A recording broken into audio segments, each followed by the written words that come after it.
नमस्कार दोस्तों, आप सभी का हमारे YouTube चैनल मन का वॉइस में स्वागत है। मैं रोज एक शिक्षाप्रद कहानी लेकर आता हूं और कहानी के बाद वास्तु टिप्स की महत्वपूर्ण जानकारी देता हूं, जिसे अपनाकर आप अपनी जिंदगी बदल सकते हैं। कहानी के अंत में वास्तु शास्त्र की जानकारी अवश्य देखें। चलिए पहले कहानी शुरू करते हैं। कहानी का शीर्षक है एक चक्रवर्ती सम्राट और एक सत्यवादी चोर की कहानी। एक नगर के पास जंगल में एक गड़बड़ी नाम का चोर रहा करता था। वह रोज रात को नगर में जाता और कुछ ना कुछ चोरी करके लाता। उसी से उसका परिवार चलता। उसके कुछ रिश्तेदार उसे सलाह देते कि तुम जंगल में रहते हो, तुम्हारे लिए बहुत कीमती जंगल की लकड़ियां सुलभ है, उसे नगर में बेचकर एक सम्मानजनक जिंदगी बसर करो। चोरी का क्या है, किसी दिन कुछ मिल गया, किसी दिन कुछ नहीं मिला, या किसी दिन पकड़े गए तो जेल हो जाएगी। राजा तुम्हें फांसी पर भी चढ़ा सकता है। चोर बोला, चोरी हमारा पुश्तैनी धंधा है, हमारी 5 पीढ़ियां चोरी करती आई है, मगर आज तक कोई पकड़ा नहीं गया। माना कि चोरी बुरी आदत है, मगर इस दुनिया के लोग भी बहुत बुरे काम करते हैं। बड़े सेठ के पास जाओ, सामान में मिलावट करता है। बनिए के पास जाओ, वह कम तौलता है। राजा का मंत्री कर वसूलने में रिश्वतखोरी करता है। और तो और राजा स्वयं जंगल में निर्दोष प्राणियों का शिकार करता है। ये सभी गलत काम करते हैं, क्योंकि ये सब कार्य उनका पुश्तैनी धंधा है। जब वो अपना धंधा नहीं छोड़ते तो मैं भला अपना पुश्तैनी धंधा कैसे छोड़ दूं। मैं जिस तरह से चोरी करता हूं, उसे चोरी नहीं कहा जा सकता। मैं उतना ही चुराता हूं जिससे मेरे परिवार का खर्च चल सके, और इसे हाथ की सफाई या एक कला भी कहा जा सकता है। रिश्तेदार या उसके दोस्त उसके इस तर्क से चुप हो जाते और उससे दूरी बनाकर रहने में ही अपनी भलाई समझते। कहते हैं, काजल की कोठरी में कितना भी दामन बचाकर जाओ, दाग लग ही जाता है। चोर से, व्यभिचारिणी स्त्री से, नशेड़ी से जो दूरी बनाकर रहता है वही सुखी रहता है। इस प्रकार उसके रिश्तेदार दूर होते चले गए, मगर उससे उसके जीवन में कोई फर्क नहीं पड़ने वाला था। अब वह एक मुश्त कई घरों में चोरियां करने लगा, जिसके चलते नगर में बहुत सख्त पहरा राजा ने लगा दिया। पहरेदार दिन रात एक आदमी पर नजर रखने लगे। चोर कई दिन तक नगर में घुसने का प्रयास किया, मगर कड़ा पहरेदारी के कारण सफल नहीं हो सका। जंगल में एक महात्मा कुटिया बनाकर रहते थे। चोर सोचा, क्यों न महात्मा के कुटिया में ही चोरी किया जाए। यह सोच वह महात्मा के कुटिया में गया, मगर उसे कुटिया में कदम रखते ही घोर आश्चर्य हुआ।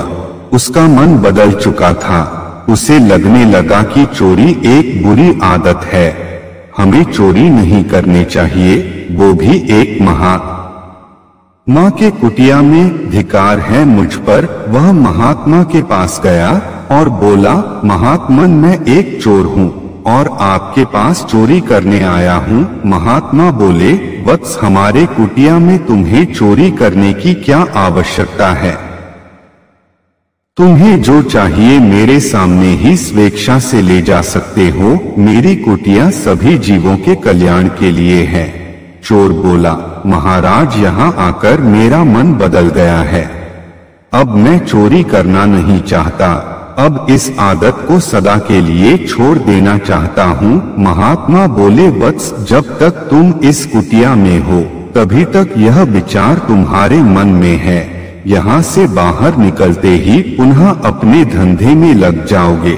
यहाँ आकर राजा भी साधु बन जाना चाहता है, शेर भी शिकार करना भूल जाता है, मगर यहाँ से जाते ही सब अपने अपने काम में लग जाते हैं। चोर बोला, महात्मा, जी मैं सचमुच चोरी छोड़ना चाहता हूँ, मुझे कोई ऐसा उपाय बताइए जिससे मैं यह बुरा काम छोड़ सकूं। महात्मा बोले, इसके लिए तुम्हें कल आना पड़ेगा, कल ही तुम्हें एक गुरु मंत्र दूंगा। चोर जब कुटिया से बाहर निकला तो फिर उसके दिमाग में चोरी के विचार आने लगे। सोचने लगा, महात्मा ने जरूर कोई जादू टोना किया है अपनी कुटिया में। अगर मैं चोरी नहीं करूं तो मेरा परिवार कैसे चलेगा, हम खाएंगे क्या? कल मैं महात्मा के कुटिया में जाऊंगा ही नहीं। फिर सोचने लगा कि एक पहुंचे हुए महात्मा को वचन दे आया हूं तो उसके मंत्र को ले लेने चाहिए, बेशक उसका उपयोग नहीं करूंगा। इस प्रकार महात्मा का सम्मान भी बना रहेगा और मैं भी अपना काम करता रहूंगा। दूसरे दिन जल्दी से आश्रम पहुंच गया। महात्मा जी उस वक्त टहल रहे थे। वह महात्मा को प्रणाम किया और बोला, महात्मन जल्दी से मुझे गुरु मंत्र दे दीजिए। महात्मा बोले, वत्स तुम्हें पहले संकल्प करना होगा कि तुम जिंदगी भर उस मंत्र को याद रखोगे और उस पर अमल करोगे। चोर बोला, अवश्य महाराज, मैं उस पर अमल करूंगा। महात्मा ने पहले विधिवत संकल्प कराया, फिर उसे मंत्र दिया कि तुम कभी जिंदगी में झूठ नहीं बोलोगे। चोर हैरान हुआ, ये क्या बात हुई, यह तो बिल्कुल आसान काम है, चलो आज से झूठ नहीं बोलूंगा। वह कुटिया से बाहर आया। वह महात्मा पर हंसा, कोई मंत्र तो दिए नहीं, ऊपर से बोल दिए कभी झूठ मत बोलना। इसमें कौन सी बड़ी बात है, हम झूठ काहे बोलेंगे, हम किसी से डरते थोड़े हैं कि झूठ बोलूंगा। उधर नगर का सम्राट चोरी की घटनाओं से काफी चिंतित था। उसे शक था कि कोई बाहर का चोर इतनी बड़ी चोरी एक मुश्त नहीं कर सकता, जरूर कोई पहरेदार या मंत्री या तो किसी चोर से मिला हुआ है या स्वयं चोरी करता है। वह आधी रात में भेष बदलकर नगर भ्रमण को निकला। इधर चोर भी, जो कई दिनों से चोरी नहीं किया था, पहरेदारों से छुपते छुपाते नजरें बचाकर नगर में प्रवेश कर गया। उसने देखा एक आदमी एक पेड़ के छाया में छुपा है।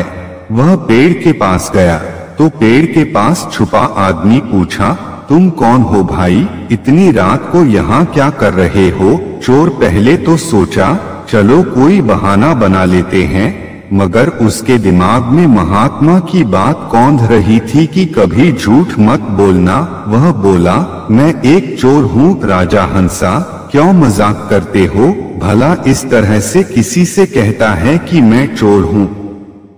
चोर बोला, भाई मैं सचमुच चोर हूँ, वास्तव में मैं एक महात्मा को सच बोलने का वचन दे चुका हूँ। मैं चाहकर भी झूठ नहीं बोल सकता, मगर तुम कौन हो? राजा बोला, मैं भी एक चोर ही हूँ। तब चोर बोला, यह इलाका मेरा है, तुम मेरे इलाके में कैसे घुस आए? मैं तुम्हें पकड़कर राजा के हवाले कर दूंगा। राजा बोला, अरे ऐसा गजब मत करना, वरना तुम भी पकड़े जाओगे। आखिर तुम भी तो एक चोर ही हो। तुमने नहीं सुना है कि चोर चोर मौसेरे भाई होते हैं? पहले तुम अकेले चोरी करते थे, अब हम दोनों साथ मिलकर चोरी करेंगे। चोर तैयार हो गया। राजा बोला, चलो आज राजमहल में ही चोरी करते हैं। चोर बोला, क्या पागलों जैसी बातें करते हो? राजमहल में सख्त पहरा रहता है, वहां जाने का मतलब अपने मौत को दावत देना है। राजा बोला, तुम मुझे नौसिखुआ चोर लगते हो या बहुत डरपोक चोर हो? अरे वह चोर ही क्या जो खतरे से नहीं खेलता। मैं कोई साधारण चोर नहीं हूँ, मैं महारानियों के नाक से नथिया तक चुरा लेता हूँ और उन्हें कुछ पता नहीं चलता, और तुम खजाने में चोरी से डरते हो। तुम मेरे बराबर के चोर नहीं हो, जाओ तुम छोटी मोटी चोरी करो, मैं तो महल में ही चोरी करूंगा। मैं महल का एक एक राज जनता हूँ। तुम चोरी सीखना चाहते हो तो मेरे साथ चलो। चोर सोचा, सचमुच मैं कितना छोटा चोर हूँ, जो आज तक राजमहल के नाम से डरता था। और यह कितना बड़ा चोर है जो रानियों का गले का हार तक चुरा लेता है। यह रानियों तक को अपने हाथ से छू लेता है। कितना सौभाग्यशाली चोर है। और मैं कितना बदनसीब चोर हूँ जो किसी साधारण स्त्री के पायल तक नहीं चुरा सका। वह हिम्मत कर बोला, तुम मुझे डरपोक मत समझना, मैं भी तुम्हारे साथ महल में चलूंगा। दोनों गुप्त दरवाजे से महल में प्रवेश कर गए। राजा चूंकि राजा था, उसे अपने महल के एक एक चीज की जानकारी थी। वह चोर को ले जाकर खजाने के पास खड़ा कर दिया। वहां बहुत से हीरा जवाहरात सोना चांदी पड़ा था। राजा बोला, चलो बहुत सारा धन चुरा लेते हैं। तब चोर बोला, मूर्ख हो, थोड़ा धन ही चुराएंगे। अरे जिस प्रकार कुंबे से एक बाल्टी जल निकालने से कोई फर्क नहीं पड़ता, उसी तरह थोड़ा धन चुराएंगे तो किसी को पता ही नहीं चलेगा। और बहुत सारा धन चुरा लिए तो ले कैसे जाएंगे, किसी न किसी पहरेदार की नजर पड़ जाएगी, जबकि थोड़ा धन को कहीं भी खोस कर निकल लेंगे। राजा बोला, अच्छी बात है, हम तुम्हारे बात से सहमत हैं। चोर ने सिर्फ 5 सोने की मुहरें चुराई। राजा ने भी 5 मुहरें ही चुराई। वो दोनों महल से बाहर आ गए। राजा उस पेड़ के पास तक चोर के साथ आया। वह चोर से बोला, अब तुम अपने रास्ते जाओ, मैं अपने रास्ते जाता हूँ, फिर कल यहीं मिलेंगे। चोर बोला, मैं अब कल नहीं मिल सकता, मेरे 1 सप्ताह का काम हो गया है, फिर अगले सप्ताह मुलाकात होगी। मेरे नाम गड़बड़ी है, जंगल में रहता हूँ। अगर तुम बीच में मुझसे मिलना चाहो तो दिन के उजाले में जंगल में आ जाना, हम मिल बैठकर चोरी के नए नए योजना बनाएंगे। इस प्रकार दोनों चले गए। राजा का एक मंत्री था जो शाही खजाने पर नजर रखता था। खजाने में 100 मोहरें बाहर रखी हुई थी और सब बड़े बड़े बक्से और तिजोरी में रखे हुए थे। उसमें शीशे के बहुत मजबूत दरवाजे लगे हुए थे जिसे सिर्फ देखा जा सकता था, चुराया नहीं जा सकता था। उन सब की चाबी राजा के पास रहती थी। मंत्री रोज उन 100 मोहरों को गिनता, सोचता अगर कोई गलती से एक भी चुरा ले तो मैं उसमें से आधी तो चुरा ही लूंगा। तो उसने सुबह पहुंचकर मोहरों को गिना।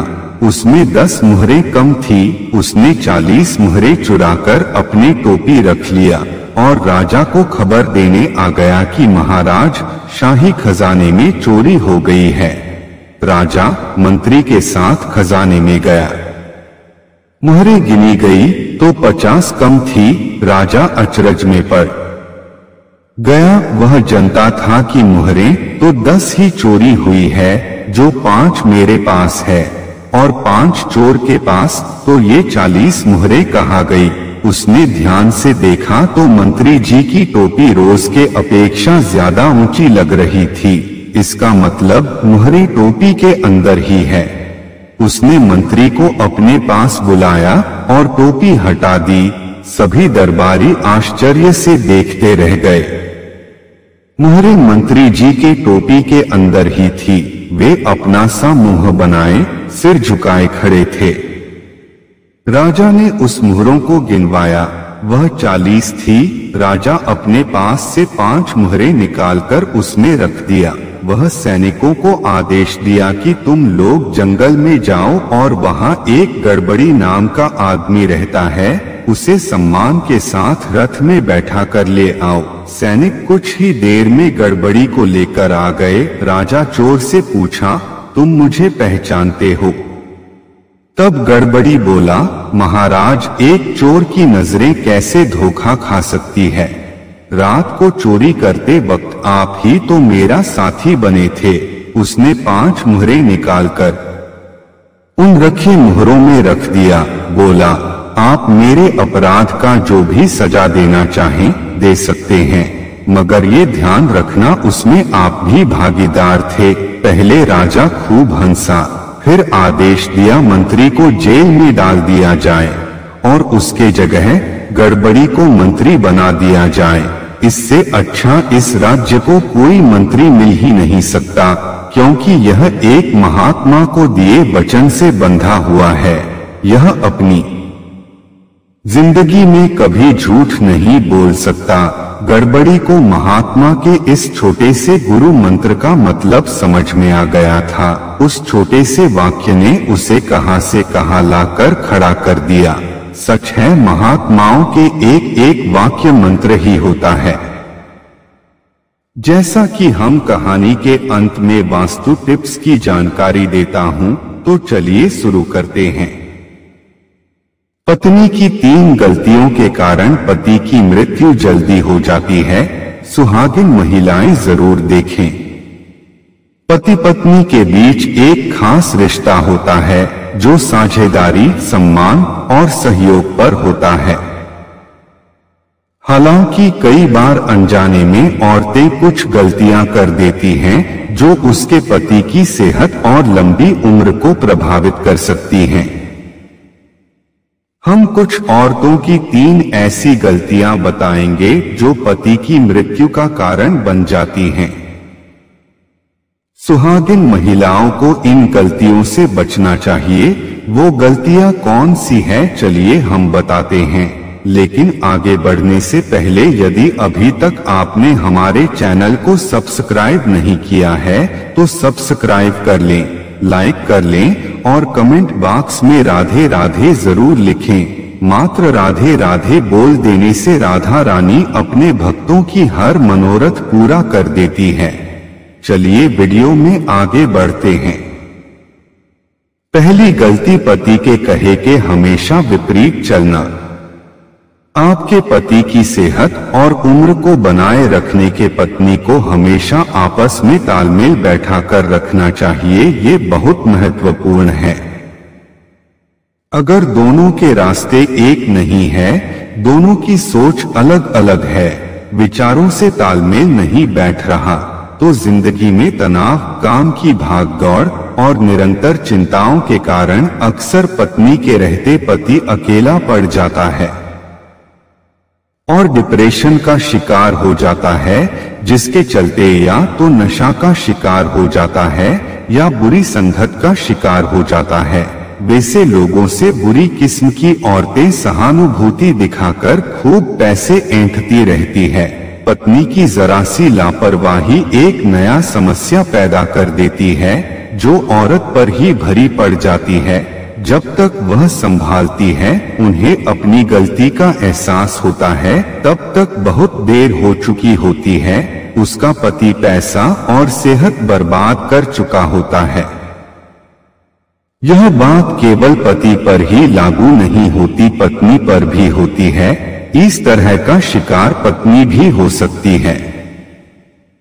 दूसरी बड़ी गलती, बेमतलब पति से लड़ना झगड़ना।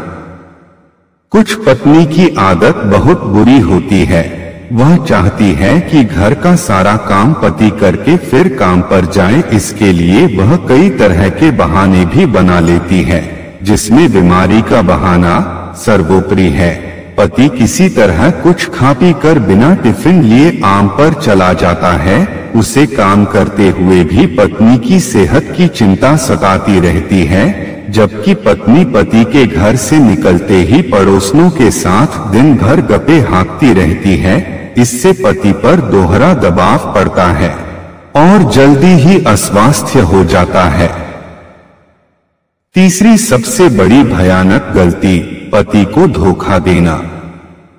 कुछ औरतें सिर्फ शादी कर पति के घर आ तो जाती है, सिर्फ अपने माँ बाप के दिखावे की नाक रखने के लिए, वरना वो नाक तो कब की कटा चुकी होती है।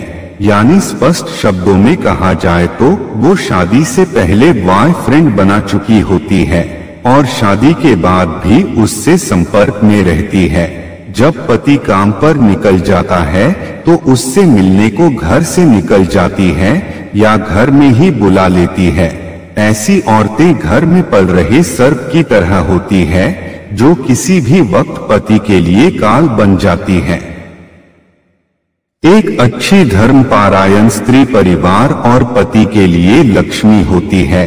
एक अच्छी पत्नी के कदम पति के घर पड़ते ही उस घर की तकदीर बदल जाती है, जबकि एक बुरी औरत के कदम जिस घर पड़ जाते हैं उस घर का सर्वनाश की पटकथा उसी वक्त लिख दी जाती है।